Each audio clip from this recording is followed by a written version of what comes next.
முயல் ரத்தம், செக்கில் ஆட்டப்பட்ட தேங்காய் எண்ணெய் மற்றும் பல மூலிகைகள் அடங்கிய இந்த ராபிட் ஹேர் ஆயில் வழுக்கை தலையிலும் முடிவளரச் செய்யும் என்கின்றனர். ஒருவருடைய தலை முடியின் ஆரோக்கியம் அவரது மரபணு, ஹார்மோன் அளவுகள், தூக்கம், சுற்றுப்புற சூழல், அவர் உட்கொள்ளும் ஊட்டச்சத்துக்கள் போன்ற பல காரணிகளை அடிப்படையாக கொண்டது. உதாரணத்திற்கு, ஒரு முடியின் பிறப்பு மற்றும் வளர்ப்பு ஆனஜன் என்ற நிலையில் நடக்கும். பின்பு அந்த முடியின் வளர்ச்சி நின்றுவிடும் நிலை கேட்டஜன் மற்றும் டெலோஜன்.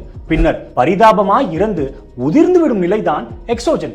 இது போன்ற பல நிலைகளின் அடிப்படையில் தான் முடி உதிர்வு பிரச்சனைக்கு மருந்துகள் தயாரிக்கப்பட்டு வருகின்றன. போற போக்கில் இந்த எண்ணெயை தடவுங்கள், ஒரே வாரத்தில் முடியினை பாருங்கள் என்று உரைப்பது பெரும் அசத்தியம்.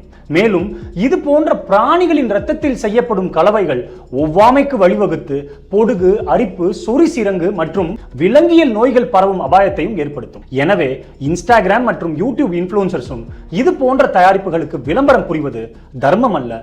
நன்றி.